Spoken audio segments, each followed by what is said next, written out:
welcome to Cindy's Library. I am Cindy, and today I am going to talk about what I have read for the first half of the month of November. So, let's get started. Okay, first off, I read C.S. Lewis Remembered, which was edited by Harry Lee Poe and Rebecca Whitten-Poe. So this is exactly what it says it is. It's basically various recollections by many people who knew C.S. Lewis. Have prominent people like Owen Barfield and Walter Hooper. Yeah. And then you have many who were his students or who he influenced, if not directly as a teacher, indirectly as a teacher. And these names may not be as well known in C.S. Lewis studies, but overall very interesting. Now, granted, many of these people, it was decades after they knew C.S. Lewis, decades after C.S. Lewis's death. And so, only Owen Barfield, I could guarantee, knew C.S. Lewis in his prime or even before, since they met as students at Oxford. So only he would have probably had a broad perspective, at least as far as personal knowledge goes. So many of the reminiscents, they would have been probably the 1950s on.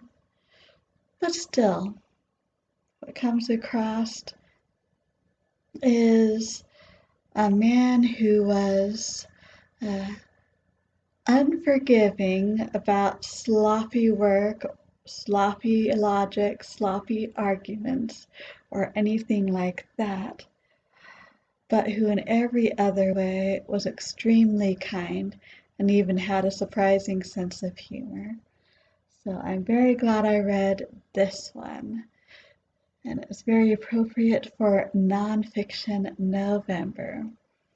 Now, I have read more nonfiction this month, but the other physical copies that I have, I have read the first two volumes of part one of Ascendance of a Bookworm. The subtitle is I'll Do Anything to Become a Librarian. So I recently discovered this. It's by Miyakazuki, and while it is not a manga, there are some illustrations included, a few, and all of those are done by Yoshina. And so the premise is, I forget what her name here is. Starts out though with a college girl. Normal college girl, well, not exactly normal. She truly is a bookworm. She lives to read. That is what she does. She's very happy that she managed to find a job as a librarian that she'll be starting as soon as she graduates, which will be soon. So all of that is very well. Unfortunately, sadly, one day there is an earthquake. And of course, this is in Japan, so not an entirely unusual thing. Japan is known for having the occasional earthquake.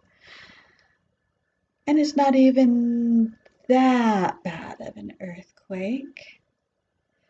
But she ends up being at the wrong place and ends up being killed by all her books falling off her shelf onto her, basically. And her final thought is that she would like to be reborn and have a life of reading books again.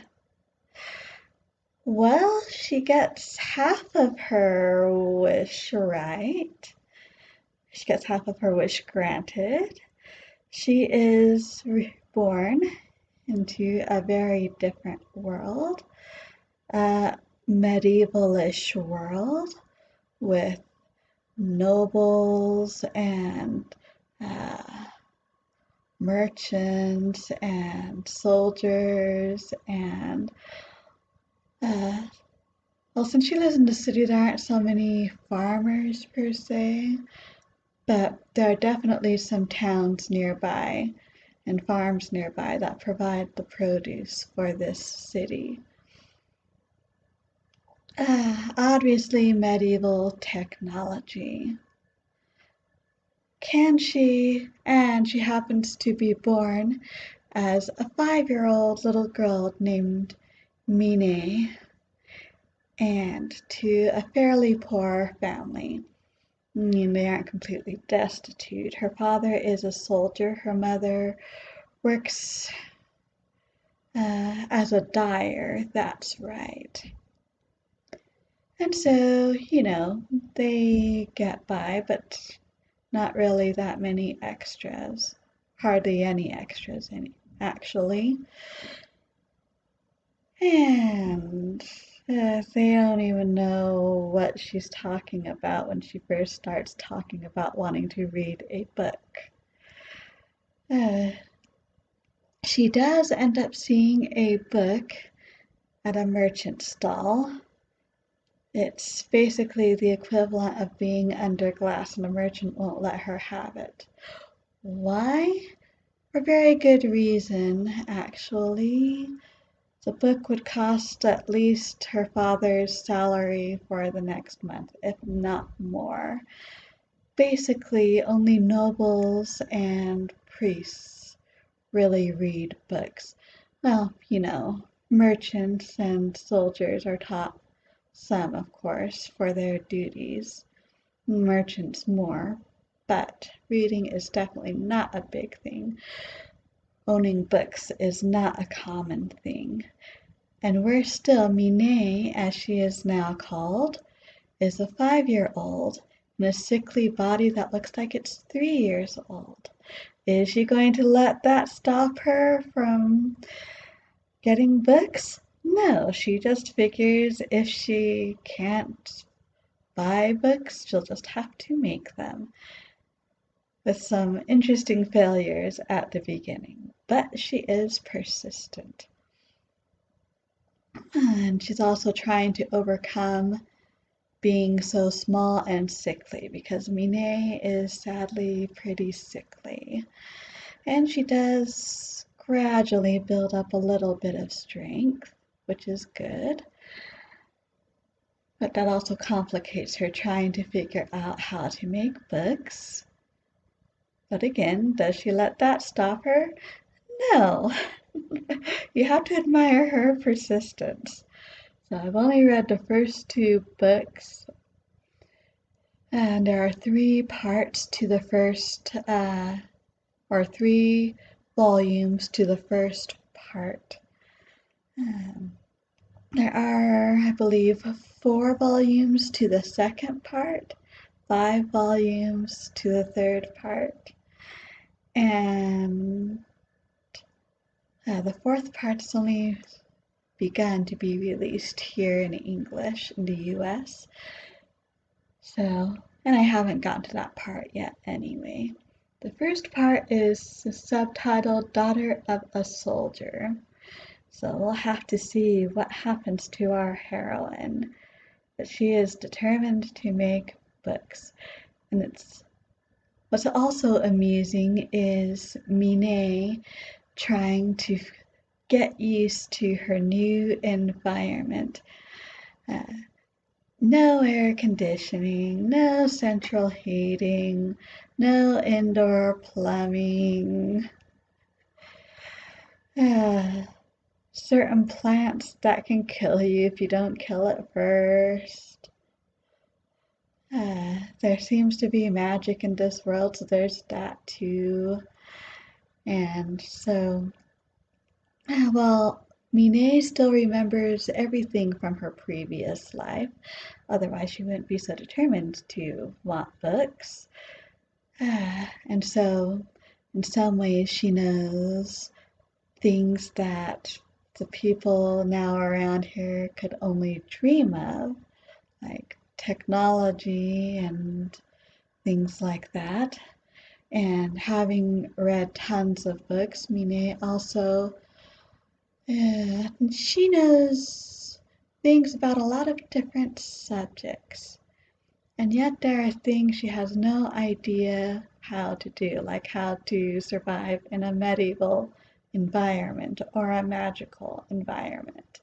And so in that way, she really is about 3 years old as far as knowledge goes, which is an interesting mix. And since she looks 3 years old, is also trying to convince everyone else to fall in with her plans. So I really enjoyed it. And the version I have is a light novel. There is a manga version as well for those who particularly like pictures, and it's also an anime. I believe it has 2 seasons. The third season may have just started, or else maybe it starts next season, or winter season, I should say. Anyway, fun. I have been really enjoying that. Mine's adventures trying to survive and make books. So, those are all of the physical copies that I have. Let's see what else I read. Oh, yes. Stop what you're doing and read this. This found a digital copy of, and it's basically a collection of essays about the importance of reading, how reading has affected their lives, things along those lines. It was enjoyable. I'd give it 4 stars. I wouldn't say it is great. I've read uh, ones I enjoyed better, but it was still enjoyable. I also read Inspiring Service Interfaith Remarks with Jeffrey R. Holland at Oxford by Andrew Teal. So, was it 2018 or 2019? Elder Jeffrey R. Holland of the Church of Jesus Christ of Latter-day Saints was invited by the Reverend Andrew Teal, I believe he is an Anglican priest, to an interfaith summit that they had for a few days over a weekend. Might have been 4 days or something along those lines. And so this book covered the talks of all of the talks of all 4 main participants. So had a Catholic, a Baptist, leader in the Church of Jesus Christ of Latter-day Saints, and I forget who the last one, or no, it wasn't or maybe it was Baptist and Methodist, and with a Anglican priest as the moderator, talking about differences and also similarities in how they could join together in serving others. I found it very interesting. And I think it's interesting because of its focus both on differences and similarities and coming together. Guess you it does make sense to do both at the same time. Not the easiest thing necessarily to do, I realize, but that seems to be the way to really get things done, I guess you could say. So, yep, I did that.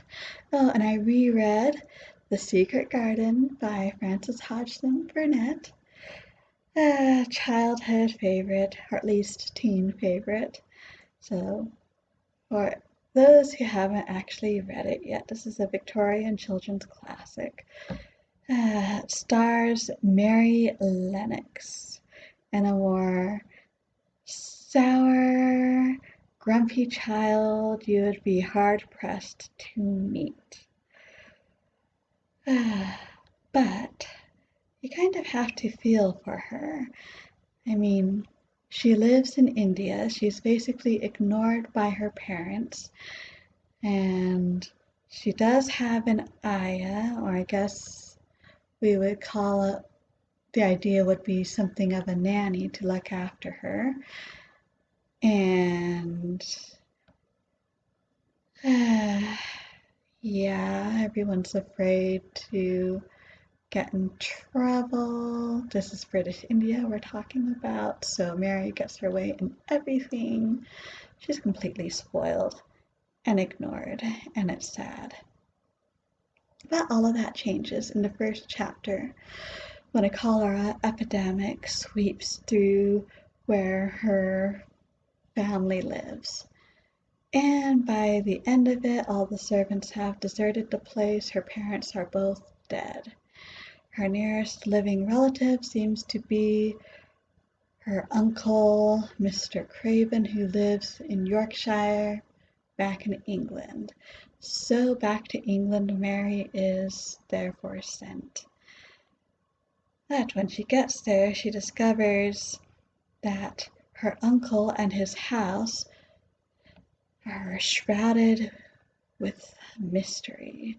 Specifically, his wife died some 10 years previously, very tragic, and he was so in despair and everything that he locked her garden where she loved to be in,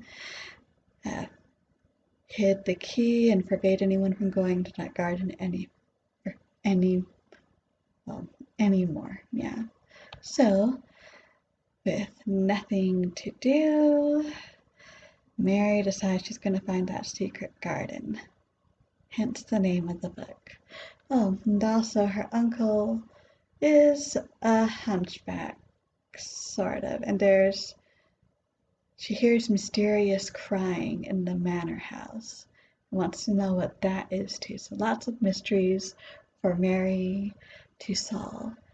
And frankly, nothing could be better for her because it stops her from thinking about herself. So yeah. Now, let's see. This last one that I read was Cold War Correspondent by Nathan Hale. And so, yeah, this is one of Nathan Hale's hazardous tales.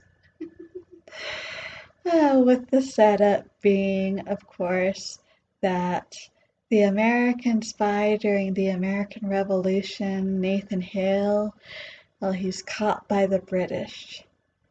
But he's sort of swallowed by a huge book of American history and comes out again knowing all of this American history. And so, yes, he spends the rest of all the books telling stories from American history, trying to postpone his execution as long as possible. His audience are the hangman, who's rather hilarious, and the provost, who is rather stuffy. So, this one is Cold War Correspondent. So, If you were thinking the Korean War, you're absolutely right.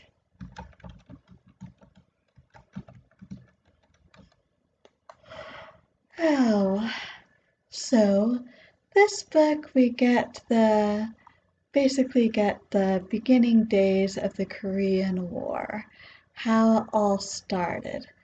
And from this book, we get, ah, let's see, what is her name?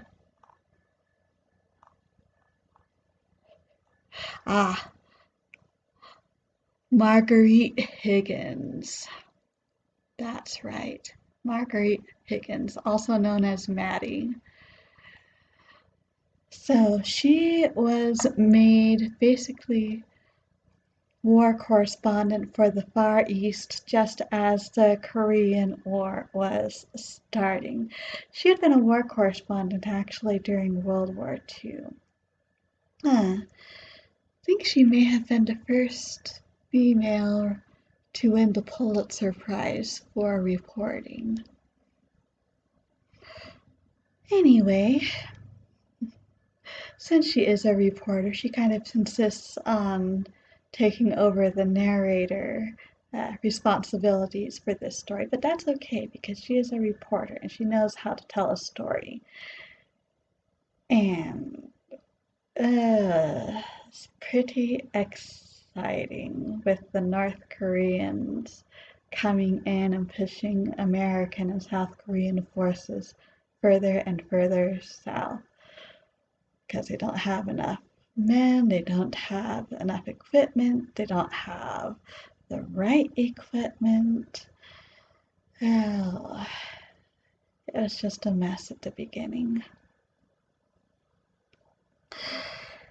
Anyway, and of course, Maggie will do anything to get a story, even get General MacArthur to override a subordinate to let her get to where the action is, even though they don't like women on boats in the Navy, apparently. Very, very exciting, very, very hazardous. So, for those of you who have middle grade children and want to get them interested in history, I would definitely have you check out this series. I would start with One Dead Spy, where we get the spy Nathan Hale's story, how he got to that point, and we also get the part where he gets swallowed up by the American history book. So he can start telling American history stories to stave off his execution. But very, very, very entertaining. After One Dead Spy, you can pretty much read them in any order that you like. Publication order is not in historical order. I mean, they did a Civil War story, they did World War One, then they went back and did the Donner Party, they did a World War II story, then went back and did the Alamo and Harriet Tubman, and they came back all the way back to do Lafayette. And I forget the others. But yeah, all sorts of subjects, plenty of peril told very humorously. So, and that is what I read for the first half of the month. So, thank you so much for stopping by. I'd love to hear what you've been reading. If you've been participating in Nonfiction November, managed to read 3 nonfictions so far this month, even if not all of them were planned, so that's not too bad. And I will close that here. If you have any comments, suggestions, feel free to leave them.